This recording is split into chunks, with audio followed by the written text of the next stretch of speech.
episode 93, Digital Marketing and Doing More with Less. Welcome to the PR Playbook Podcast, the only podcast giving you actionable skills and advice you need to execute a strategic PR program. Warning: what you hear next may lead to brand awareness and increased sales and customer exposure. Now here's your host, Rinjini Joshua.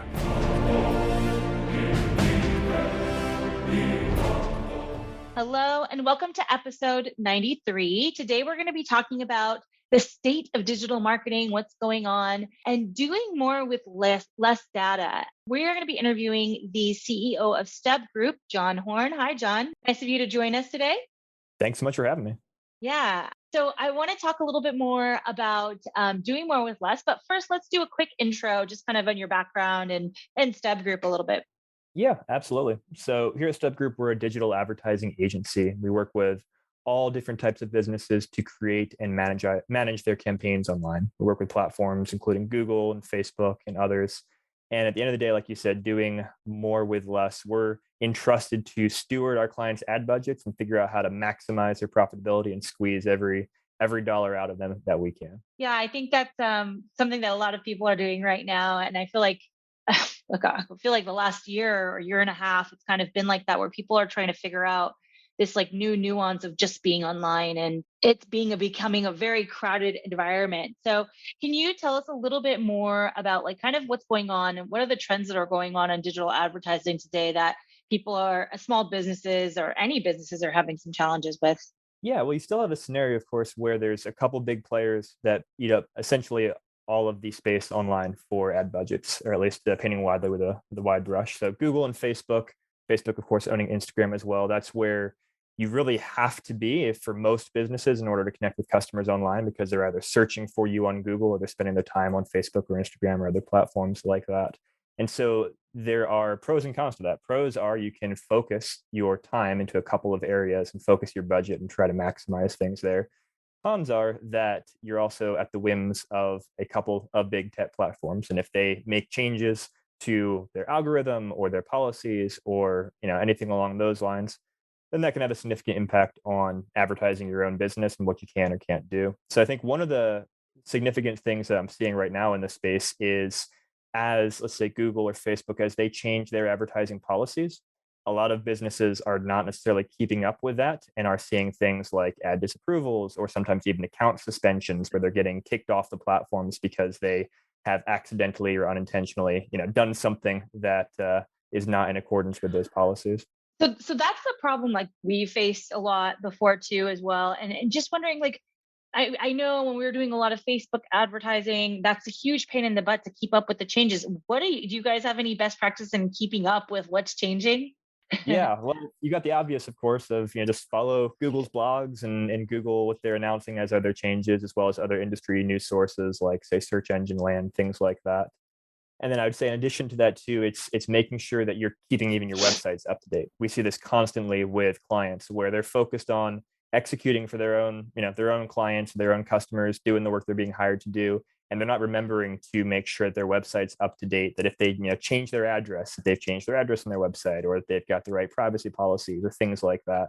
So things that don't sound like a big deal, but that actually end up being a very big deal when you see that red bar of death in your account and Google has flagged, something about your website or your account that they don't like.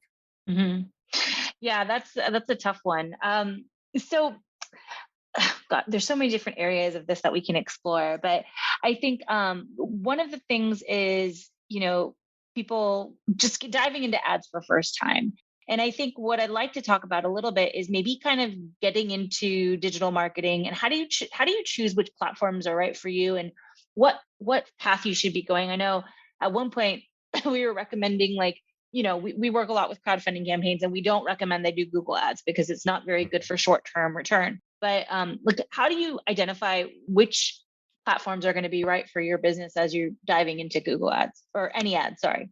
Yeah, that's a great question. So a couple of the high level things to look at first are, at the very basic, are people searching for what you are currently selling? So if they are searching for the product or service you sell, Google may be a good fit because obviously it's a search engine. And so you're able to appear as a solution to people when they need what you sell.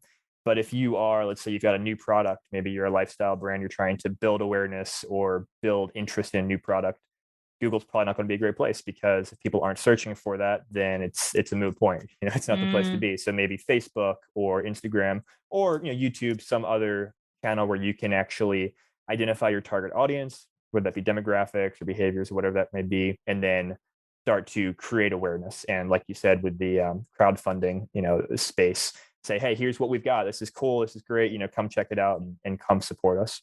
So I'd say mhm. that's one just kind of very high level thing we'll think through when a new client comes to us. But also it's a matter of figuring out what are your goals for advertising your new business. Are you looking to capture market share? Or are you looking to turn a profit as quickly as possible? Are you what is it that you're looking to do? And that's going to dictate how much you can invest into different advertising channels, and then B, which ones are going to be the best bang for your buck. And that's the type of conversation we'll have with new clients who reach out to us. So that brings up a few different questions for me. I'm going to start with the money question because I feel like that's a question that everybody already has, always has. What is like a good budget? What is a good starting budget? Like, a lot of people come to me and like, I don't know the budget. What should it be? Yeah, that's a question we get asked all the time. Yeah, I always push back and turn that question around to the client because of course it completely depends again on their goals and their situation. yeah, So a couple of things, I try to give them a framework to think through. So there's usually going to be a minimum budget where if you can't invest at least that, it's not going to be worth your time to spend time in a platform because yeah, you're just not going to be able to collect enough data to see what works or what doesn't work. And what that budget is going to be very different, per business. If you're, say, a very local plumber, you have a very limited number of people who you want to reach, and you want to reach people who are searching for your business when they have a leaky faucet, whatever. Well, that's going to be one budget level. If you are, a national e-commerce brand trying to sell high price point products to people all over the place, well, that may be a very different entry point in order to, again, figure out how do we collect enough data to make statistically significant decisions about what is working or isn't working in the strategies. We'll have that conversation. And then also, and this is a conversation that we have with a lot of clients who frankly have not had this conversation before they come to us. It's thinking through their margins and thinking through what are their goals again for their advertising, and even what return on ad spend do they need in order to be profitable. So oftentimes we'll have a client come to us and say, hey, we want whatever, 5x return on ad spend. And we'll say, why? They'll say, I don't know, sounds good. And so we'll say, okay, well, let's look at your numbers, your margins, figure out, is that even profitable for you? Or is it so profitable that we could get you, 3x and be more aggressive and get you more total orders and more total profit and still be profitable for you? That's very much a conversation that's unique to every business that reaches out. yeah. That's always a challenging thing when people ask us that because I agree with you. It makes sense. And what are you targeting? Okay, so then what about a different question? How about how long does it take to collect the data to determine what we should be doing next? Yes, another good question. I would say so. There's kind of the rule of thumb, and there's nuances to it. But our rule of thumb, we typically say to new clients, is we should try for at least 3 months, and that allows us to have a couple of months of beginnings and ends of months and in betweens months to figure out, okay, are there seasonal trends? Not so much seasonal, but are there trends even throughout the month that may impact whether people are purchasing from the client, and also gives us some time to create a trajectory and say, we tested this didn't work as well, or we tested this, hey, it's working great, let's double down. So Uh-huh. generally, 3 months is what we aim for, but it's also very much impacted by how much budget is being invested. The more you're spending, the faster you collect data, and so the faster you can make decisions. Yeah. But also the faster you can waste money if it's not doing well. So it's always that balancing act of trying to figure out where that water level should be. So, okay, this is going to turn into like a sales pitch pretty quickly because I want to answer the questions that I think a lot of people have. 3 months seems like a lot of time to invest in something that you don't know how well it's working, or you're analyzing for 3 months. What if people don't have that kind of runway? Should they forego doing advertising, or is there another thing they could do that give them a little bit more insight before they get started, like in a full program? Yeah, I'm a big believer of looking at the lowest hanging fruit. So for any business, as you're thinking through where can I get the best bang for my buck, Hmm. figure out, what channels do I have that are available that don't cost money for me to invest in? What Sure. do I have network? Can I, work with influencers? Can I, what are the ways to get orders and data coming into for free, or quote unquote free, just for the investment of time and energy? And then that's also data that can be helpful in, I'd say, fast tracking the success of advertising campaigns, for example. Mm, So if it's figuring out, people are reacting to this message differently, well, then, customizing that messaging and then using that messaging in ad campaigns and continuing to test, that can again shortcut how much money you have to spend to generate that data. So I think that's a part of it. I do think for most businesses, if you're not willing to at least ride it out for at least, I'd say, 2 to 3 months, then you probably shouldn't jump in. Now, when I say ride it out, I don't mean, put up with a horrible relationship or horrible, just, no trajectory of improving performance. And you can start to see very early on with PPC campaigns what is or isn't happening, because you can see obviously how much traffic is coming to the website. You can see, are the search terms relevant or not relevant that people are searching to get to your website. If you're doing Google search campaigns, for example, you can see how long are people engaged with your website if you're using Google Analytics. So if you see, absolutely horrible data right out of the gate, well, that might be an indicator of maybe you're working with the wrong partner, or you've got the wrong strategy and you need to quickly pivot. But if you are starting to see the right needle moving, or movements rather, in that first month to 2 months, then that's when you should say, okay, well, let's keep collecting the data and see how we can optimize towards that profitability number we're trying to hit. okay. Yeah. I mean, that's always a question of people who come to us, they always want things with speed, right? Like we work with the startups and small businesses where they're like so worried about it. What would you say? I mean, okay, so you gave us a few kind of initial tips, but like as far as platforms go, is there some kind of like formula to figuring out which platform would work best? Like, is there like typically people do LinkedIn if they're this, or they do Instagram if they're that? What is your formula for that? Yeah, there's definitely some platforms that are, better suited to some types of businesses than others. So good examples would be, if you're in the local services industry, let's Mhm. say HVAC or plumber or something like that, where you're responding to a need that's usually right now, you probably want to be in Google search, because they're not really hanging around liking Facebook pages for Yeah. a plumber. It's more, oh, my pipes are leaking. I need somebody right now. Right. Whereas if let's say you're a lifestyle brand and you are selling, clothing, and you're trying to generate interest in your clothing, and people are going to see, oh, that looks beautiful, let me save that and come back to it another day, that kind of thing. That could be Right. a great fit for Facebook or Instagram or TikTok, things like that. Similarly to in the business to business space, LinkedIn can be a good fit there, because people are in a business mindset when they're on LinkedIn. Obviously, you've got lots of great business data that you can leverage in the targeting there. And so, that can be a great fit, especially if you're maybe trying to target very specific people or very specific job titles or specific companies. That can Mhm. be a place that gives you more abilities than most other platforms. Do you find that most clients that you have do like a combination of targeting different people and different platforms, or do they kind of all start in one spot and then, I don't know, go to another spot? Definitely a combination. I would say the majority of our clients typically start with Google, because Mhm. often there is lowest hanging fruit there of, okay, capturing people who are searching for what we sell, or searching maybe for competitors, and being able Mm. to grab that traffic. And then building beyond that. Okay, well, now let's go to Facebook and let's target people who are in our target audience and try and create that interest and get them to our website, and then so forth and so on. Is there any way I can get you to drop like a suggested minimum amount on Google, or like a suggested minimum amount, Yeah, just so people can get an idea? Because like at this point, let's pretend like we have zero idea of pricing. It could be mhm, $100, it could be $5,000. Like, what is like the minimum number to just see some kind of movement that you should totally. be willing to invest? I'd say for most businesses, at a bare minimum, we'd say $1,000 per month on Google. Okay. And Okay. there's a few exceptions now and there, but usually, bare minimum 1,000. Better would be 2,000 and up. And then again, for some clients, could be a lot Yeah. higher than that. And is that the same for all platforms, or not really? Like, is it different? Like on LinkedIn, I want to say we talked to a LinkedIn, like, they give you an account manager sometimes. And I think he Mhm. said like at least $50 a day, which is definitely, I don't even know what that is a month, but I'm sure it's easy to calculate. But yeah, I mean, he was giving me that number. Mhm. He mentioned specifically the daily amount, not necessarily a monthly amount.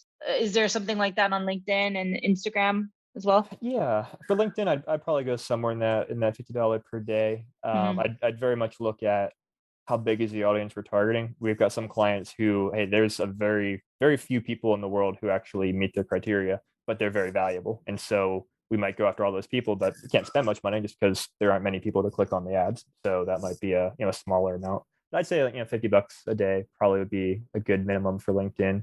For Facebook and Instagram, I would say so ideally $100 per day. I would say if you have to go lower than that, get away with probably $50 a day, but 100 a day would definitely be better.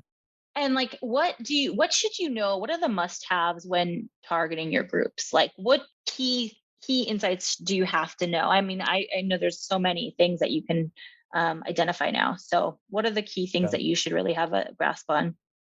Well, I think on the messaging side of things, even separate from the technicality of targeting and picking the audience, but on the messaging side of things, knowing what are their pain points, what is it that is actually going to make them interested, obviously, in your ad and Sure. click through when they see it.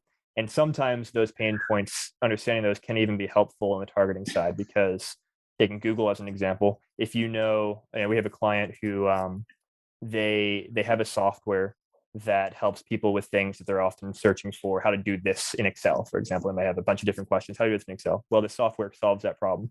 So if we Hmm. target people who are searching these questions, these pain points, how do I do X, Y, and Z formula in Excel? And we say, hey, stop spending your life in Excel. Come use this software. That's perfect targeting. So that's one thing. I would say, understanding certainly the demographics of your target audience. Are they young? Are they older? Are they everywhere? Do they have kids? Obviously, if you're selling a product to parents, well, you'd want to focus on people who are interested in parenting and liking parenting, groups on Facebook or have that as their parental status, things like that. So just figuring out their pain points, their demographics, and then two, where are they spending time on the internet? If all of your customers are spending time on TikTok and you're trying to reach them through Sure, Google sure. Ads, you're in the wrong place.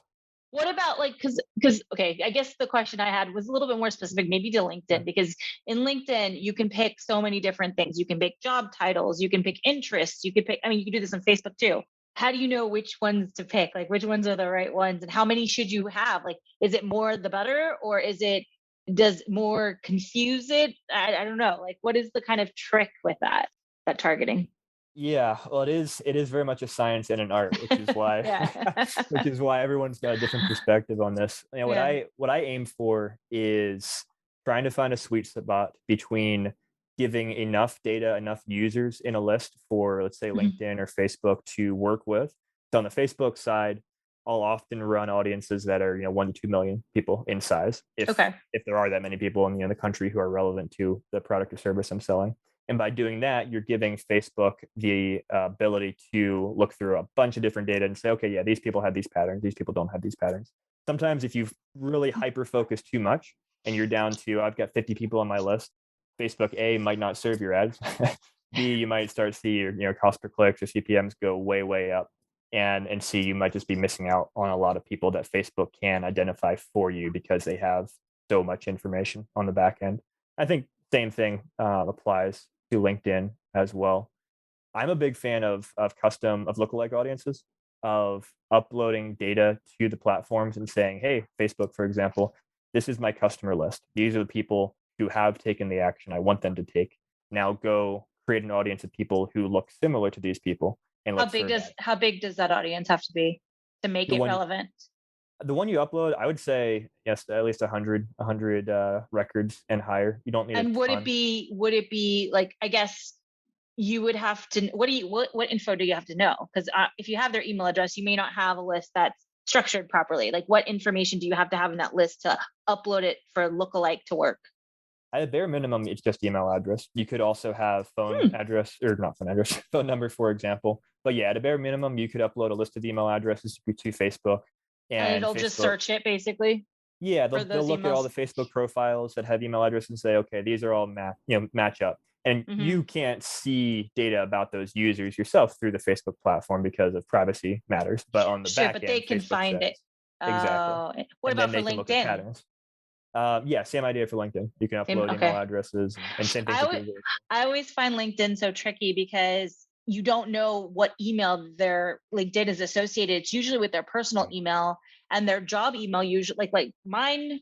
I think mine is now associated with both, and I think now you can do it with both. But Mhm. before, I think I remember that mine was just associated with my personal email, and my work email wasn't even on there. So like Yep. depending on what job I had, you wouldn't have any idea. And usually, when as far as I'm just going to use myself as an example, if we're vetting as a PR firm and we have someone's email up their job, it may not match up to what they have on LinkedIn. Yeah, that's definitely a challenge that can be hard to solve if you don't have a way to connect those data points. Or Sometimes if no you're not matter connected with them or something like that, right? exactly.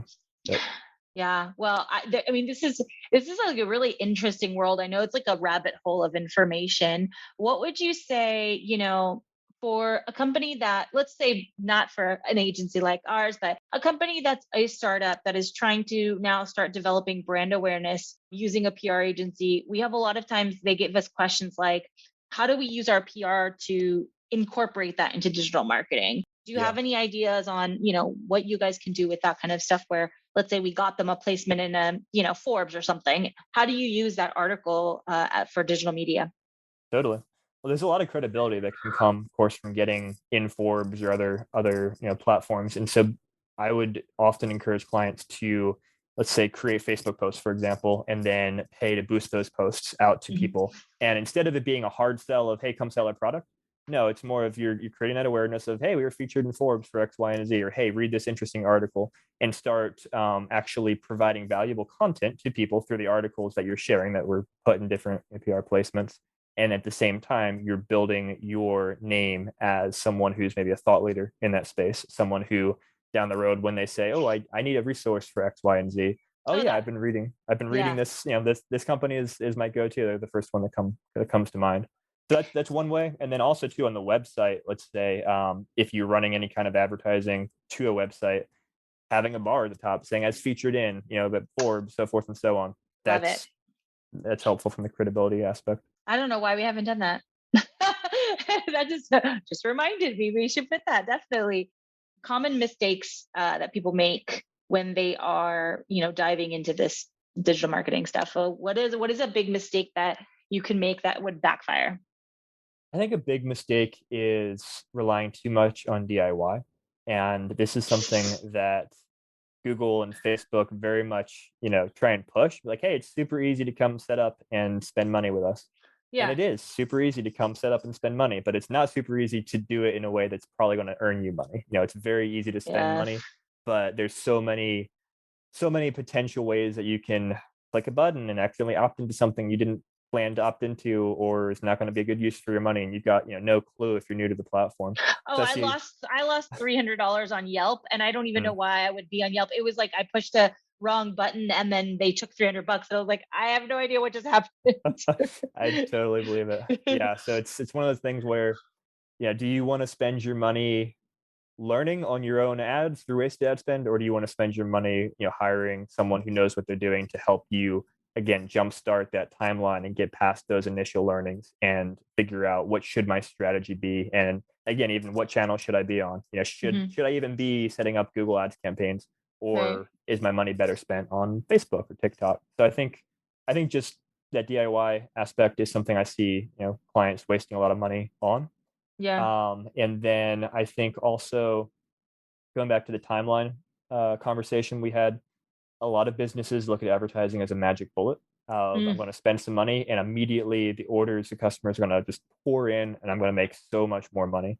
And hey, every now and then that happens and that's awesome. But, things don't usually come easily. You've got to really have a good strategy in place, execute on it well, and then build it up over time. And then over time, you will start to see those good results come in. Those are excellent points. I have a question that finally stemmed from this question is that, in PR, I can probably PR anything. I've been doing it for so long. And I think that just comes with experience. However, obviously we specialize in startups and technology companies and cannabis companies. So do you guys like when you choose a person to help you with digital marketing? Let's say I decided like I can't do it myself. I'm not going to waste money. I'm going to do it the right way. Is there those kinds of facets? What should you be looking for in someone who can help you?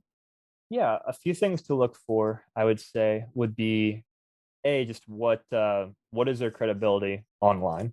We live in a great age where you can leave reviews and just go do some research, do some digging, and see, are people reviewing this potential partner you're looking at? Are they leaving good reviews, bad reviews, etc. I would also try and get a sense for where who will be working on your account if you're working with them. So some agencies, they have a bunch of really low level people who have 150 accounts and they're spending 5 minutes on it, every week per account, Mhm. and it's just kind of a churn and burn game. And I you did. can, I like ran yeah, across somebody. I was like interviewing for a position, and I was like, "How many?"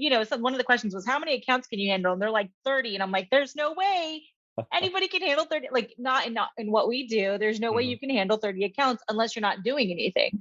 right, So I find that crazy, like that 100. And I've seen that. I've seen that in digital marketing companies that we've interviewed to work with us, that they're handling like just a crazy number of accounts, and just seems like impossible to do good work with that kind of exactly. account load.